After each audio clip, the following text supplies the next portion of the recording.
बिस्मिल्लाहिर्रहमानिर्रहीम। अस्सलाम वालेकुम everyone. Here is Diamond Star with her new video. और आज की ये video global you grade exchange program से रिलेटेड होने वाली है।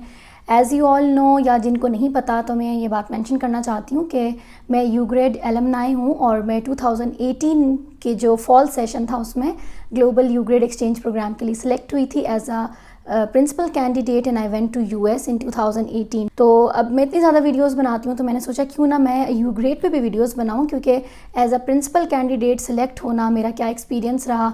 तो बहुत ज़्यादा स्टूडेंट्स जिनको पता थी ये बात कि मैं यू ग्रेड एलमनाई हूँ, तो वो बहुत ज़्यादा क्वेश्चंस मुझसे पूछते हैं और सबको आंसर करती थी। लेकिन एज़ यूजुअल मैंने सोचा कि क्यों ना एक वीडियो बनाई जाए जिसके थ्रू आप सब तक वो मैं इन्फॉर्मेशन पहुँचाऊँ जो कि बहुत ज़्यादा ज़रूरी है। तो अब ये जो वीडियो है यू ग्रेड से रिलेटेड, ये 3 पार्ट्स में मैं बनाऊंगी। नंबर 1 पार्ट में हम बात करेंगे कि ये global you grade exchange program क्या है, इसमें कौन कौन अप्लाई कर सकता है, इसके बेनिफिट्स और मतलब जो बेसिक इन्फॉर्मेशन आपके पास होनी चाहिए ताकि अपना आप माइंड सेटअप कर सकें और आप मोटिवेट हो सकें इसमें अप्लाई करने के लिए। सेकेंड पार्ट हमारी वीडियो का होगा बहुत अहम, जो इसमें होता है कि आपको स्टेटमेंट ऑफ पर्पस लिखनी होती है। तो वो स्टेटमेंट ऑफ पर्पस कैसे लिखनी है, क्योंकि आप कह सकते हैं अगर इन टर्म्स ऑफ मैं परसेंटेज बोलूँ ना तो आपका 70% जो है ना सिलेक्शन, या 70 to 75% आई थिंक ज़्यादा बेहतर रहेगा, आपका सिलेक्शन इस स्टेटमेंट ऑफ पर्पस जो एक ऐसे आप लिखते हो इस पे होता है। तो वो कैसे लिखनी है। And finally in the third step I am going to tell you guys कि आपने अप्लाई कैसे करना है, इसका ऑनलाइन पोर्टल, उसका लिंक और उसमें छोटी छोटी टेक्निकलिटीज़ हैं तो वो कैसे होगा। तो 3 अलग अलग पार्ट होंगे वीडियोज़ के। और अगर आपको मेरी कोई भी वीडियो चाहिए यू ग्रेड से रिलेटेड तो आप प्लेलिस्ट में जाके देख सकते हो जो भी उस पर टॉपिक्स मेंशन्ड है। एंड देन आपको जो भी चाहिए, जो अगर आपको अप्लाई करने में प्रॉब्लम आ रही है या एसओपी में, या आप जर्नल इन्फॉर्मेशन चाह रहे हो, ठीक है। तो आज की वीडियो ये पार्ट 1 है। So I am gonna talk about what is global you grade exchange programme. So let's start the video. जैसे कि आपको पता है यू ग्रेड, तो UGRAD is like undergraduate exchange programme और ये काफ़ी टाइम से पाकिस्तान में चल रहा है। एग्जैक्टली डोंट इवन नो, ना ही मैंने कभी देखा कि एग्जैक्टली कभी ये स्टार्ट हुआ था। लेकिन ये यूएस डिपार्टमेंट ऑफ स्टेट की तरफ से बहुत ही ज़बरदस्त इनिशिएटिव है जिसमें वो पाकिस्तान से स्टूडेंट सेलेक्ट करके यूएस लेकर जाते हैं अपने खर्चे पे। जी हाँ, ये एक फुली फंडेड अपॉर्चुनिटी है उन स्टूडेंट्स के लिए जो यूनिवर्सिटी गोइंग होते हैं, ठीक है। और फुली फंडेड मैंने इतना ज़्यादा एक्सपोजर लाइफ में किया है। अभी भी करंटली जैसे कि आप लोग को पता है कि अभी मैं हंगरी में होती हूँ and I am doing my masters. तो अब मतलब फुली फंडेड जो है ना, मतलब I can bet you guys कि मतलब फुली फंडेड कई जगह पे इतना अच्छे से नहीं होता। वो कह देते हैं फुली फंडेड या आपको इनफ स्टाइपेंड नहीं मिल रहा होता है कुछ। तो अगर इस स्कॉलरशिप का मैं कह रही हूँ ना फुली फंडेड, तो आई थिंक ये वर्ड भी गलत है, मुझे कहना चाहिए extra fully funded pro max मुझे कहना चाहिए। तो इतनी ज़बरदस्त तरीके की ये फुली फंडेड स्कॉलरशिप है। तो मैं आपको बताती भी हूँ कि कब क्या क्या स्टाइपेंड और कैसे मिलता है। तो इसलिए आपको पैसों की कोई फ़िक्र करने की ज़रूरत नहीं है। इवन अप्लाई करते वक्त भी आपकी कोई फ़ीस कुछ रिक्वायर्ड नहीं होता। डे 1 से लेकर लास्ट डे तक, एंड तक आपको 1 रुपया भी अगर आपको खर्च करना पड़ा ना, so you can come and ask me कि ओके हेरा आपने ये कहा था तो ऐसा तो नहीं है, ठीक है। तो आई कैन गारंटी यू, क्योंकि मैंने ये खुद चीज़ उसको देखा है, उसको मैंने खुद प्रैक्टिकल वे में उसको मैंने एक्सपीरियंस किया है। अच्छा जी, तो ग्लोबल यू ग्रेड में आपको ज़रूर अप्लाई करना चाहिए, क्योंकि देखें यूएस जाना किसका ख्वाब नहीं होता, ठीक है। तो हर स्टूडेंट चाहता है कि वो आगे निकले करें। तो अगर आपको ये अपॉर्चुनिटी मिल रही है तो आपको ज़रूर उसे अवेल करना चाहिए। लेकिन एज़ यूजुअल कि एक जितनी ही प्रेस्टिजियस अपॉर्चुनिटी है उतने ही ज़्यादा स्टूडेंट्स को पता है, तो उतने ही ज़्यादा लोग अप्लाई करते हैं। और फिर सोचें उनमें से सिर्फ 100 लोगों का सिलेक्शन होना है, मतलब ऑलमोस्ट 200 का, 100 फॉल में जाते हैं और 100 स्प्रिंग में जाते हैं, या 110 कर लें, कुछ इस तरह से इनका फिगर होता है। तो अब आपने करना क्या होता है, हर साल ये इन दिनों में जो है ना अनाउंस होती है, जैसे कि अभी जो है सितंबर चल रहा है, ठीक है। So every year in September just get ready कि आपने अप्लाई करना है यू ग्रेड के लिए। जो बच्चे एलिजिबल नहीं हैं, मे बी वो नेक्स्ट ईयर, या आप जो भी माइंड बना रहे हैं, या मे बी वो बच्चे जो अभी मेरी वीडियो देख रहे हैं और डेडलाइन गुजर चुकी है, कोई बात नहीं, अगले साल अप्लाई करें, ठीक है। अब इसमें अप्लाई करने के कुछ पहले तो बताऊंगी एलिजिबिलिटी क्राइटेरियाज, ताकि आपको पता हो कि आप अप्लाई कर सकते हो या नहीं कर सकते। नंबर 1, आप यूनिवर्सिटी में होने चाहिए, ठीक है। ये नहीं कि मैट्रिक एफएससी आपका क्लियर होना चाहिए, आप यूनिवर्सिटी में होने चाहिए। और यूनिवर्सिटी में भी आप अपने फर्स्ट ईयर या लास्ट ईयर में नहीं होने चाहिए। फर्स्ट ईयर का मतलब है फर्स्ट सेमेस्टर और सेकंड सेमेस्टर, इनमें अगर आप हो तो you are not eligible. Similarly अगर आप अपनी यूनिवर्सिटी के लास्ट ईयर में हो, अब लास्ट ईयर भी डिपेंड करता है कि किस किस्म का लास्ट ईयर है, क्योंकि कुछ बच्चों की 5 ईयर्स की डिग्री होती है, कुछ लोगों की 4 ईयर्स की डिग्री होती है, तो उस हिसाब से बस आपने देख लेना है। तो जिन लोगों की 4 ईयर्स की डिग्री है तो उनका बनेगा 7 और 8 सेमेस्टर, तो 1, 2 और 7 और 8 ये सेमेस्टर वाले स्टूडेंट्स इसमें अप्लाई नहीं कर सकते, ठीक है। अप्लाई करते हुए आप इन सेमेस्टर्स में नहीं होने चाहिए। सिमिलरली अगर जिनका 5 ईयर्स प्रोग्राम है वो वाले बच्चे क्या करेंगे, वो भी फर्स्ट सेमेस्टर और सेकंड सेमेस्टर प्लस उनका 9 और 10 सेमेस्टर, अगर वो इन सेमेस्टर्स में हैं then you are not eligible to apply in this program. और इसमें कोई वो नहीं है कि आप कितनी दफ़ा अप्लाई कर सकते हो, कितनी दफ़ा नहीं। जिनकी डिग्री 4 ईयर्स की होती है उनके पास आई थिंक मैक्सिमम 2 साल तक कंटिन्यूसली आप कर सकते हो। जब आप अपने सेकंड और थर्ड ईयर में जाते हो तो ज़रूर ट्राई करें, अगर एक दफ़ा नहीं हुआ तो नेक्स्ट ईयर हो जाएगा इंशाल्लाह। और जो इनकी 5 ईयर्स की डिग्री होती है उनके पास 3 चांसेस होते हैं अप्लाई करने के, उसमें कोई ऐसी बात नहीं होती, ना ही वो आपको आपकी एप्लीकेशन इफेक्ट होती है कि आपने लास्ट टाइम अप्लाई किया था या नहीं किया था, ठीक है। इसके अलावा अप्लाई करते टाइम आपके पास आपकी ट्रांसक्रिप्ट होना बहुत ज़्यादा ज़रूरी है, चाहे वो जितने भी सेमेस्टर्स पीछे के हो गए। तो अगर आपके पास ट्रांसक्रिप्ट नहीं है तो ये बहुत इंपॉर्टेंट डॉक्यूमेंट है, अदरवाइज़ आपकी जो एप्लीकेशन है वो आगे प्रोसेस नहीं की जाएगी। इसके अलावा वो ख़ुद ये बात मेंशन करते हैं अपनी उस एडवर्टीज़मेंट में कि वो स्टूडेंट्स जो कि पाकिस्तान के अंडर प्रिविलेज्ड एरियाज से हैं या विलेज साइड से हैं वो हाईली इनकरेज करते हैं उन्हें, और स्पेशली फ़ीमेल्स को, ठीक है। इसके अलावा जिनके साथ कोई फ़िज़िकल डिसेबिलिटीज़ हैं ऐसे स्टूडेंट्स को वो बहुत ज़्यादा हाईली इनकरेज करते हैं। और अगर इनमें से अगर कोई भी क्राइटेरिया पे अगर आप पूरा उतर रहे हैं तो यू कैन से क्या वो आपका प्लस पॉइंट बन जाता है। अच्छा, मेरे केस में ये था कि अल्लाह का शुक्र है कोई फिजिकल डिसेबिलिटी तो नहीं थी, ना ही मैं विलेज से थी, लेकिन मैं अंडर प्रिविलेज्ड एरिया से ज़रूर थी। Like I am from Quetta, तो कोयटा में मतलब जो हालात हैं उस मतलब कंपैरेटिवली बाकी सिटीज़ के, तो वो एक अंडर प्रिविलेज्ड एरिया ही समझा जाता है, ठीक है ना। और अभी तक भी ऐसा ही हाल है। तो ये था थोड़ा सा, और वो लोग काफ़ी प्रेफर करते हैं ऐसी जगहों से भी बच्चे सेलेक्ट करने के लिए अगर आप काबिल हैं। तो ऐसा नहीं है कि बस आप अगर मतलब आपके अंदर कोई स्किल नहीं है, कुछ नहीं, और बस आपका सिलेक्शन हो जाएगा, बाकी फैक्टर्स भी इक्वल ही मैटर करते हैं। अच्छा जी, नेक्स्ट चीज़ ये है कि सिंस ये सारा प्रोग्राम रन होता है USCFP वालों की तरफ से, United state education foundation Pakistan, तो वो ये चीज़ मेक श्योर करते हैं कि आपका कोई भी जानने वाला वहाँ पे काम ना करता हो।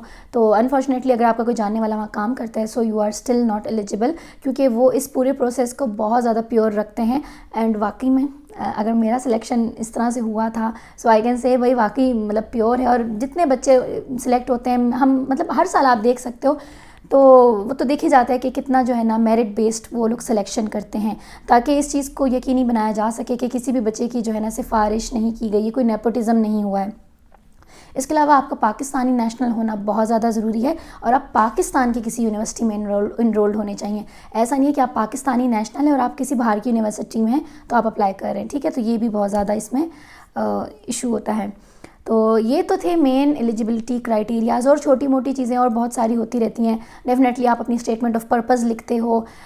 अप्लाई तो देखें कोई भी कर सकता है, आपको मना कोई नहीं कर रहा, आप अप्लाई करें, कोई इशू नहीं है। लेकिन आपकी एप्लीकेशन आगे जब चल के रिजेक्ट हो जाएगी तो उससे बेहतर है कि आपको कुछ चीज़ें पहले से पता हों। अच्छा, स्टेटमेंट ऑफ पर्पज़ कभी भी कॉपी पेस्ट नहीं करनी चाहिए, जिसकी बेसिस पे मतलब स्टेटमेंट ऑफ पर्पज़ पहले मैं आपको बता देती हूँ होता क्या है। जब आप इस पूरे इसमें अप्लाई कर रहे होते हो तो एक ऐसे लिखना होता है आपने, जिसके ऊपर मैं एक अलग से पार्ट 2 बनाऊँगी, तो वो आपने कहीं से कॉपी पेस्ट नहीं करना। अब कितने स्टूडेंट आ जाते हैं जी अपनी स्टेटमेंट ऑफ पर्पज़ आप दे दें, भाई मैं क्यों दूँ आप लोगों को अपनी स्टेटमेंट ऑफ पर्पज़, वो मेरे बारे में है, मैंने अपने बारे में लिखा है। आप मेरे बारे में जो मैंने लिखा है वो क्यों देखना चाह रहे हैं, आप अपने बारे में लिखें। तो ये कॉपी पेस्ट वाले काम छोड़ दें, उनको सब पता चल जाता है। आपकी स्टेटमेंट ऑफ पर्पज़ का प्लेजरिज्म चेक होता है, तो अगर उसमें प्लेजरिज्म होगा तो आप तो वैसे ही डिस्क्वालीफाई हो जाएंगे। So do not do this. इसके अलावा अपनी पूरी एप्लीकेशन प्रॉपर तरीके से फिल करनी है। It's not about only SOP, आपकी एक एक इन्फॉर्मेशन जो आप वहाँ फिल करते हो उसको सुकून से तहम्मुल से करें, ताकि आपका जो सिलेक्शन है उसके चांसेस बढ़ सकें। फिर इसके अलावा आपका कम्युनिटी वर्क कहते हैं कि जो आप वॉलंटियरिज्म करते हैं, यानी अगर किसी को नहीं समझ आ रहा, वॉलंटरीली काम करने को कहते हैं कि आप अपनी विल से जब कोई काम करते हो जो सोसाइटी की बेटरमेंट के लिए होता है, जैसे कम्युनिटी वर्क, इसको हम कहते हैं कम्युनिटी वर्क और वॉलंटियरिज्म। तो वो इन दो चीज़ों पे बहुत ज़्यादा फोकस करते हैं। तो अगर आप अप्लाई करने का सोच रहे हैं और आपके पास ऐसा कोई एक्सपीरियंस नहीं है तो try to take part in such activities. और आई थिंक आजकल हर स्टूडेंट ऐसी एक्टिविटीज़ में पार्टिसिपेट करता है, तो इसमें कोई ऐसी कोई मुश्किल बात नहीं है। आजकल इतनी सारी ऑर्गेनाइजेशंस हैं, आप सब ऑलरेडी बल्कि उसका पार्ट होंगे। कोशिश करें उनसे सर्टिफिकेशंस लें उस चीज़ों की, ताकि आप वो आगे चल के अपलोड भी कर सकें, क्योंकि वहाँ पे अदर डॉक्यूमेंट्स का एक ऑप्शन आता है जहाँ आप अपने सर्टिफिकेशंस डाल सकते हैं। इवन अगर आप डिबेट्स करते रहे हैं, स्पीचेस करते रहे हैं, आपने नेशनल लेवल पे कोई अचीवमेंट हासिल की है, आप सब चीज़ें मेंशन करें। That is going to be your plus point. चाहे वो स्पोर्ट्स है, एकेडमिक्स है, कुछ भी किया आप उसमें ज़रूर मेंशन करें। ये हो गया आप की सारी बेसिक इन्फॉर्मेशन। अब हम बात कर लेते हैं कि आप कितना टाइम यूएस में गुजारेंगे। Since it's semester exchange programme, तो आप अपना 1 सेमेस्टर वहाँ यूएस में गुजारेंगे, जो कि ऑलमोस्ट 5 मंथ्स बनता है। होता तो ये टेन्योर लाइक एक सेमेस्टर 6 मंथ्स का है, लेकिन जो जाने में आने में आपका 5 मंथ्स का टाइम पीरियड होगा। आपको किसी किस्म की आइल्स, जीआरई किसी की ज़रूरत नहीं है। आगे चल के जब सिलेक्शन हो जाएगा तो एक टॉफल का टेस्ट ज़रूर होगा, वो भी यूएससीएफपी वाले ही अरेंज करेंगे। उसकी फ़ी, उसका मतलब हर चीज़, तो आपको 1 रुपया भी आपका नहीं लगेगा, तो बिल्कुल टेंशन नहीं लेनी किसी भी चीज़ की, ठीक है। वो जब आगे चल के आप सेलेक्ट हो जाते हो ना, तो फिर वो आपको खुद ही टेस्ट दिलवा देते हैं, और वो भी मतलब उसको पास करना ना करना कोई इतना ज़्यादा मैटर नहीं करता। बस यही होता है कि जिसके अच्छे नंबर आ जाते हैं तो अच्छी बात है, जिसके अच्छे नंबर नहीं आते तो बस इतना सा चेंज आता है कि आपकी प्लेसमेंट जिस यूनिवर्सिटी में होती है वहाँ आपको एक इंग्लिश का कोर्स दिलवा देते हैं, वो दैट्स इट। इसके अलावा कोई आपकी सिलेक्शन पे कोई असर नहीं होता इसका, ठीक है।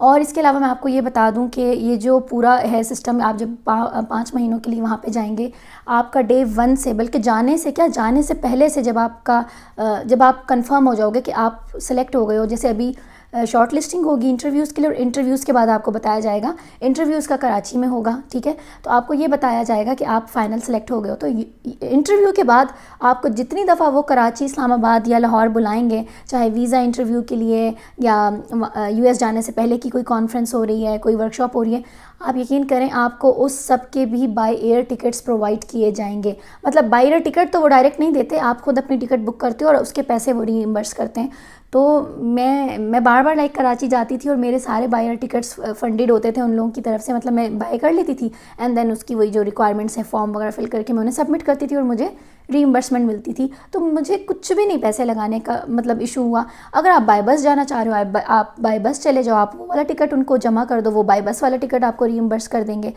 तो इतनी ज़्यादा आसानी आपको वो दे रहे हैं, वो आपको कह रहे हैं अप्लाई करें, तो इससे बेहतर, आई थिंक इससे बेहतर कोई स्कॉलरशिप नहीं है। अच्छा, जब आप वहाँ इवन जब जाने वाले होते हो ना, उससे पहले भी आपको $150 वो देते हैं। क्यों? कि अगर आपने कोई चीज़ लेनी है, लाइक सूटकेस लेना होगा या मे बी कोई चीज़ लेनी है जाने से पहले, या एयरपोर्ट पे आपको ज़रूरत पड़ सकती है, कभी लगेज ज़्यादा हो गया या आपको भूख लगी है कुछ, तो इतना मतलब कौन आपको जाने से पहले पैसे देता है? $150 प्री डिपार्चर आपका ये वो एक तरह का स्टाइपेंड वो दे देते हैं। फिर वहाँ पहुँच के तो बस मैंने तो कभी काउंट ही नहीं किया कि हमें कितना स्टाइपेंड मिलता था, इतना ज़्यादा मिलता था कि कभी ये ख्याल नहीं आया कि पैसे कम पड़ जाएंगे या कुछ। और मैं ऑलमोस्ट 10 स्टेट्स घूमी थी, ऑलमोस्ट नहीं या 10 स्टेट्स घूमी थी। टोटल 50 स्टेट्स हैं यूएस में और मैं 10 स्टेट्स घूमी थी। वो सारी की सारी इन्हीं के खर्चे पे घूमी थी जो मुझे वहाँ पे पैसे मिलते थे, मंथली स्टाइपेंड। और वो बहुत सी ऐसी एक्टिविटीज़ रखते हैं जो कि हम आगे वीडियोस में डिस्कस करेंगे। तो कुछ ना कुछ करते करते वो बस पैसे आते ही रहते हैं। और बहुत सी ऐसी टिप्स एंड ट्रिक्स होती थी, हम जनरेट कर लेते थे पैसे। मतलब बहुत अच्छा जो है ना मतलब टाइम गुजरा। और मैं ऑलमोस्ट जितनी भी मेन स्टेट्स हैं सारी घूमी थी। और सिटीज़ तो आई थिंक तकरीबन 20+ सिटीज़ में वहाँ पे घूमी हूँ और इतना मज़ा आया। मतलब आप सोचो, like I was only 21 years when I went there. तो एक कैसा एक्सपीरियंस है, एक छोटी सी लड़की है और मतलब आप कभी अपने शहर से बाहर इस तरह ना निकले हो अकेले और आप एक पूरी एक डिफरेंट कंट्री चले गए। बट नो डाउट बड़ी सेफ़ कंट्री थी। मुझे कभी ऐसा फील नहीं हुआ कि मैं डर रही हूँ कुछ। हम रातों को भी बाहर रहे हैं, लेट हुए हैं क्योंकि ट्रिप्स पे होते थे। तो बहुत ज़्यादा सेफ़ है अगर आपको इस चीज़ का कोई कंसर्न है। और मैं बिल्कुल भी हेजिटेट नहीं करूँगी ये बात बोलने के लिए, ठीक है। पॉलिटिकल प्रॉब्लम्स और बाकी जो प्रॉब्लम्स हैं वो सारी एक तरफ, उन सब को छोड़ के जो मैंने पर्सनली वहाँ देखा है यूएस में, मतलब ठीक है, मैं आपको बार बार ये कह रही हूँ, मुझे पॉलिटिकल और बहुत सी ऐसी इश्यूज़ हैं उस हिसाब से मैं बात नहीं कर रही। मैं जो एक अपना इंटरेक्शन, मैंने सिंपल आम लोगों में उठी बैठी हूँ मैं यूएस में, उनकी नेचर, उनकी एथिक्स, उनका कल्चर, मतलब उस तरह से। अब मैं देखें कल्चर में तो उनके कपड़े भी आते हैं और उनकी ईटिंग हैबिट्स भी आती हैं। I am not mentioning those thing, but वैसे एक जर्नल उनकी मैनरिज़म और उनका बात करने का स्टाइल और एक कि किस किस्म की वो कौम है, तो इन सब चीज़ों को देख के मैं ये बिल्कुल हेजिटेट नहीं करूँगी ये कहने में कि अगर अमेरिका सुपर पावर कंट्री है ना, नंबर 1 है इन द वर्ल्ड, तो ये गलत नहीं है। वो नंबर 1 अपने लोगों की वजह से। मतलब ज़िंदगी में पहली दफ़ा मैं उधर गई, और ठीक है बंदा बोलता है कि भाई आप फ़ॉरेन चली गई, अब्रॉड चली गई तो आपको ऐसा लग रहा है।